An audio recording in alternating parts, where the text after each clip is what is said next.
ಏಳನೇ ವೇತನ ಆಯೋಗದ ವರದಿಗೆ ಸಂಬಂಧಪಟ್ಟಂತೆ ಇಂದು ಒಂದು ಬಿಗ್ ಅಪ್ಡೇಟ್ ಬರ್ತಿದೆ. ಅದೇನೆಂದರೆ ಮಾನ್ಯ ಮುಖ್ಯಮಂತ್ರಿಗಳು ಇಂದು ಏಳನೇ ವೇತನ ಆಯೋಗದ ಅಧ್ಯಕ್ಷರಾಗಿರ್ತಕ್ಕಂಥ ಶ್ರೀ ಸುಧಾಕರ್ ಅವರೊಂದಿಗೆ ವಿಶೇಷ ಸಭೆ ನಡೆಸಲಿದ್ದಾರೆ.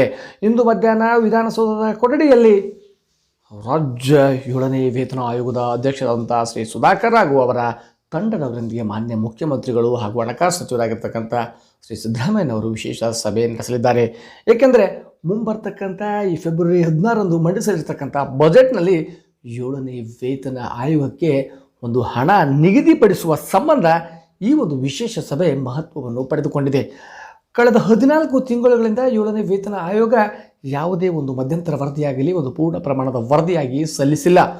ಮಾರ್ಚ್ 17ರವರೆಗೆ ಇರತಕ್ಕಂಥ ಕಾಲಾವಕಾಶಕ್ಕಿಂತಲೂ ಮುಂಚೆನೇ ವರದಿಯನ್ನು ಪಡೆದು ಬರುವ ಬಜೆಟ್ನಲ್ಲಿ ಇದಕ್ಕೆ ಹಣ ಮೀಸಲಿಡ್ತಕ್ಕಂಥ ಸಂಬಂಧ ಈ ಒಂದು ಸಭೆ ಆಯೋಜಿಸಲಾಗಿದೆ ಎಂದು ತಿಳಿದು ಬಂದಿದೆ.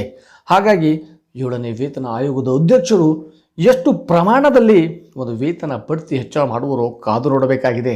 ಒಂದು ಅಂದಾಜಿನ ಪ್ರಕಾರ 30% ವೇತನ ಹೆಚ್ಚಾಗ್ತಕ್ಕಂಥ ಸಂಭವವಿದೆ. ಈಗಾಗಲೇ 17% ಮಧ್ಯಂತರ ಪರಿಹಾರ ನೀಡಿದ್ದು ಇನ್ನೂ 13% ಹೆಚ್ಚಳ ಆಗ್ತಕ್ಕಂಥ ಸಂಭವವಿದೆ ಎಂದು ಬಲ್ಲ ಮೂಲಗಳಿಂದ ತಿಳಿದು ಬಂದಿದೆ. ಹಾಗಾಗಿ ಇಂದು ಸಂಜೆಯವರೆಗೂ ನಾವು ಕಾದು ನೋಡ್ತಕ್ಕಂಥದ್ದು ಅತ್ಯವಶ್ಯಕವಾಗಿದೆ.